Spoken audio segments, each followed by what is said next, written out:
What's up, ladies and gentlemen, Stefan here for NETV, today to cover Warframe, which is now on the dashboard for $1 per conversion. So what we'll be covering today is the basics, the Warframe and the enemy variety. I'll see you in a moment and we'll get into it. So, what is Warframe? Warframe is a game about sci-fi space ninjas known as the Tenno, which you play one of. It's a PvE game, which is a first-person, sort of fast-paced action shooter slash slasher. You can do a bit of everything. There's a bit of sort of techno magic, swordplay, all sorts of cool stuff.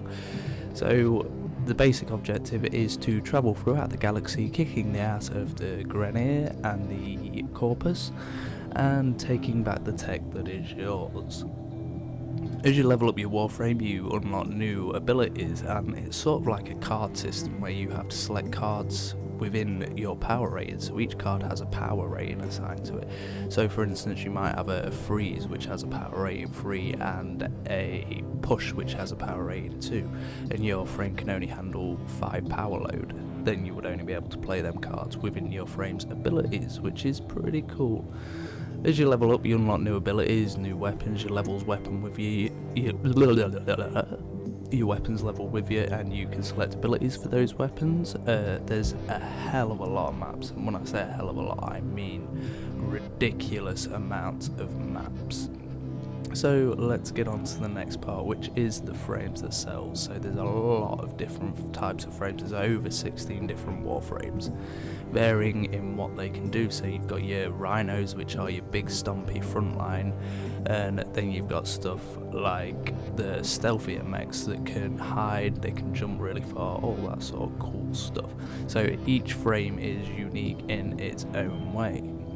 And as I say, they unlock powers as they level, and each frame has sort of unique powers compared to the others, and has certain things it can do better than the others.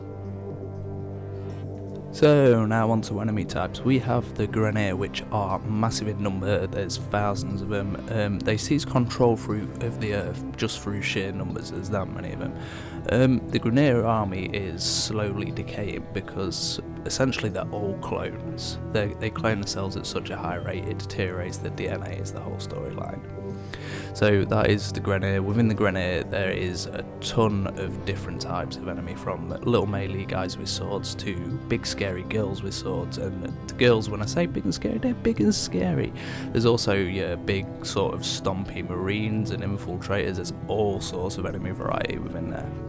And then we have the Corpus, which are a proto-corporation of humans, and their basic thing is they operate trade routes. They're rarely seen and better known for robots that serve them.